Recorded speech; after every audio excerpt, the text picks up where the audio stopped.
आप देखते हो पीछे से एक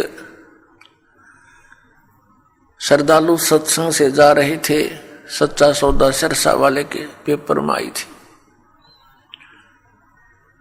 और उसके 6 सदस्य यानी टोटल कुल के कुल सारे मर गए एक्सीडेंट में, एक बुढ़ा बच गया। और हम कई जगह देखते हैं, जैसे एक बार भूकंप आया था गुजरात के अंदर और सभी व्यक्ति 26 जनवरी यानी गणतंत्र दिवस भारत का मनाने के लिए तैयार थे। सन 2000 की बात है, 26 जनवरी की। ऐसा भयंकर भूकंप आया, 26 जनवरी की छुट्टी थी, कर्मचारी अधिकारी सब अपने घरों पर टेलीविजन के सामने बैठे थे कि आज अपने गणतंत्र दिवस की झांकी देखेंगे। ऐसा भयंकर भूकंप आया, जिन मकानों को, कोठियों को, संपत्ति को बनाने में सारा जीवन न्यौछावर कर दिया, उन्हीं कोठियों के नीचे दब के पूरे परिवार नष्ट हो गए। पुण्यात्माओं, इस काल ने आप और हमारे ऊपर इतना प्रेशर डाल रखे है, तीनों गुणों का 3 इंजेक्शन लगा रखे हमारे, ये लगे ही रहते हैं, इनका प्रभाव हमारे ऊपर बना ही रहता है कंटिन्यूसली। तो उसके कारण हम इतने प्रभावित हैं कि हम अपने उद्देश्य को ही भूल चुके हैं। अब विचार करो, जो व्यक्ति उस भूकंप में मर गए या दुर्घटना में मर गए, वो कौन सी क्रियाएं किया करते थे, उनके क्या उद्देश्य थे, उनकी कितनी इच्छाएं थी और हमारी क्या है, हम क्या सोचते हैं, हम कर क्या रहे हैं। एक भक्त बता रहा था कि मेरी मम्मी बात न्योत कर आई थी, 5 लड़कियां थी, जिनमें से 3 का विवाह इकट्ठा ही था। 3 बेटियों का विवाह हो तो उस समय इस मनुष्य के माइंड की नीडल या सुई 100 से नीचे नहीं रहती। कभी उधर सोचा ये करूंगा वो करूंगा, चिंता ये बनाई रखी है, हमारे साथ इसने लगाई रखा है। बस की बात नहीं, हमारी परंपराएं ऐसी बन गई जो हमें केवल दुख ही देती हैं, सुख नहीं देती। विवाह के अंदर भात न्योत का आना, फिर एक विवाह फिर उन भाइयों का शुरू हो जाता है, एक बहन का शुरू हो रहा है। तो इस तरह हम अपनी परंपराओं को, रीतियों को गलत बनाकर भी 90% दुखी हैं। अब वो रोहतक बस स्टैंड पर खड़ी थी,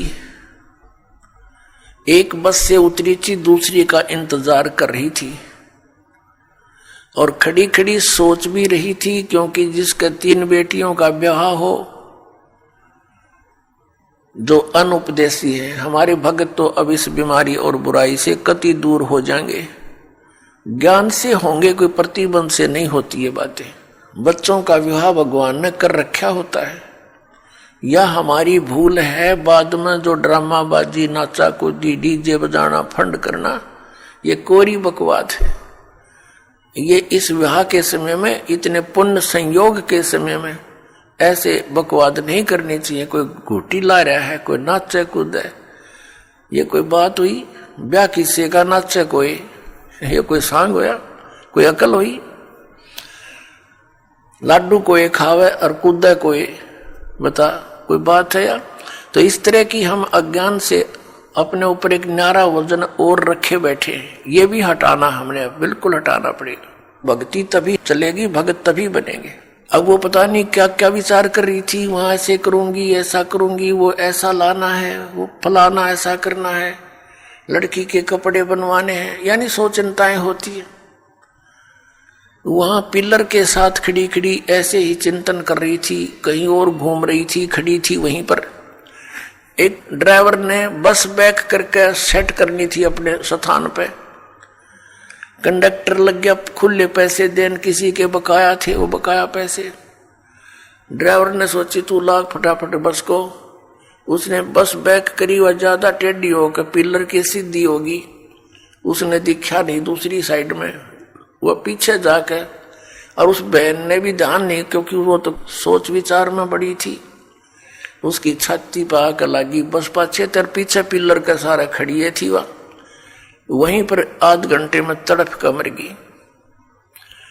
अब वो ब्याह भी रह गया, और जो इधर उधर की जो एक सेकंड का चैन नहीं था, अब वो कहाँ गई।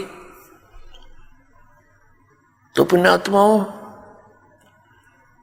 हम कति बालक हैं, हमें डर नहीं रहा, हमें याद नहीं रहा वो जाने का समय। और जब तक हमें यहां से जाने का समय याद नहीं रहेगा, हम भक्त नहीं बन सकते, हम बुराई से बच नहीं सकते।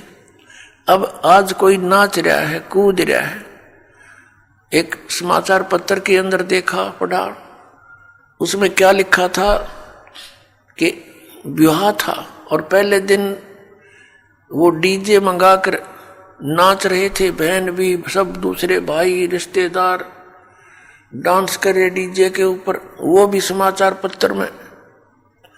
और अगले दिन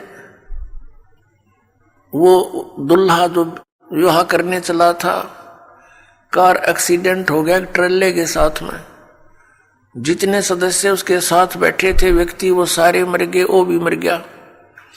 अगले दिन वो टक्कर मार रहे हैं, रो रहे हैं, बालों को पाड़ रहे हैं जो कल नाच रहे थे। अब बजा लो डीजे यहां पर। कहते हैं नानक साहिब जी कहते हैं कि ना जाने काल की कर डारे, और किस विध ढल जा पासावे, और जिन्हां ते सिर ते मौत खुड़क दी, उन्हां नू केड़ा हासावे। आदरणीय नानक साहिब जी से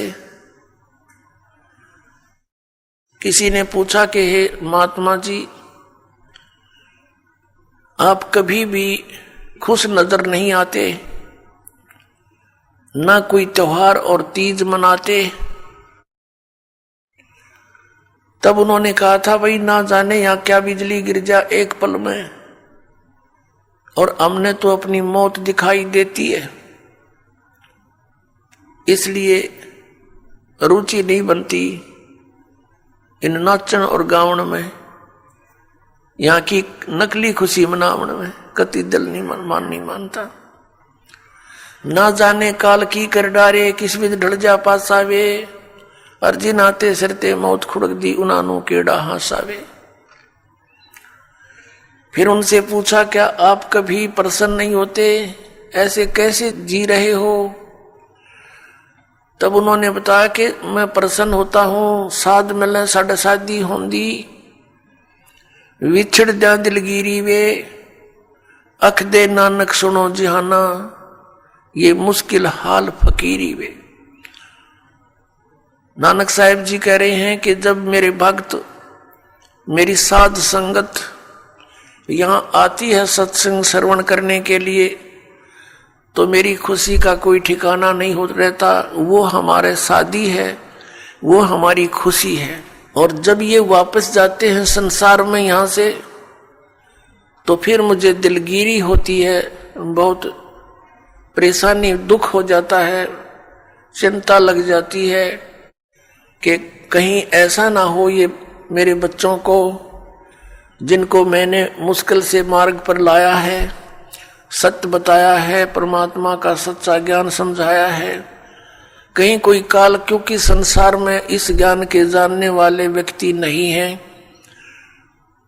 एक अकेला एक संत होता है जो सतमार्ग देता है, असंतों की गिनती नहीं होती। उनसे प्रभावित अन्य श्रद्धालु भी फिर उसी की बोली बोलते हैं, वही क्रियाएं करते हैं। तो नानक साहिब जी कहा करते कि मुझे फिर चिंता बन जाती है कहीं मेरी फसल में कीड़ा ना लग जा, यानी कोई काल का दूत इनको भ्रमित ना कर दे, इनका जीवन नष्ट हो जा। कहते हैं साध मिले साढ़ा शादी होंगी, जब ये वापस आते हैं एज इट इज तो मेरी खुशी का ठिकाना नहीं रहता कि परमात्मा की दया से अभी ये बचे हुए हैं। और विछड़ जा दिलगिरी वे, जब ये यहाँ से जाते हैं तब मुझे बड़ी परेशानी होती है, मुझे चिंता बन जाती है। क्यों बन जाती है? अख दे नानक सुनो जहाँ ना मुश्किल हाल फकीरी वे। फकीरी में भक्ति, फकीर का अर्थ होता है सभी बुराइयों से हटकर सबका परित्याग करके भक्ति करे। तो जैसे भी बुराइयां कुरीतियां संतों ने हटाने की चेष्टा की तो अन्य समाज ने उसको लगाने की चेष्टा की, तो जिस कारण से भक्त और संसार के अंदर सदा से ही विरोध बना रहा। क्योंकि संसार की जो रीतियां रिवाज हैं वो काल प्रेरित है, वो यही रहने की है।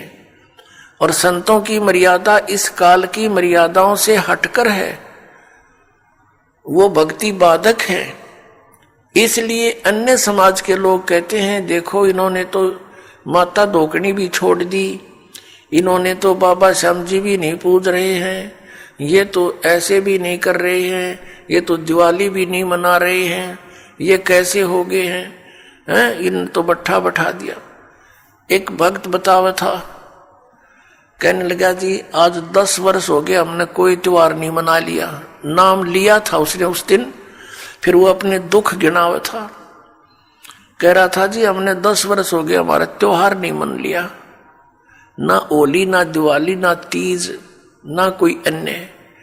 क्या कारण? कि हमारा परिवार है, कभी तो हमारे घर में कोई खुद जवान भाई की मृत्यु हो जाती है, 1 वर्ष उसकी चिंता पूरी होती है, तब तक दूसरा कोई रिश्तेदार निकट में जैसे बहन का पति मर गया, फिर त्योहार मने नहीं, फिर कोई बिल्कुल साथ में का केताऊ का मर गया जवान, फिर ऐसे फिर लड़का मर गया। 10 वर्ष हो गए हमने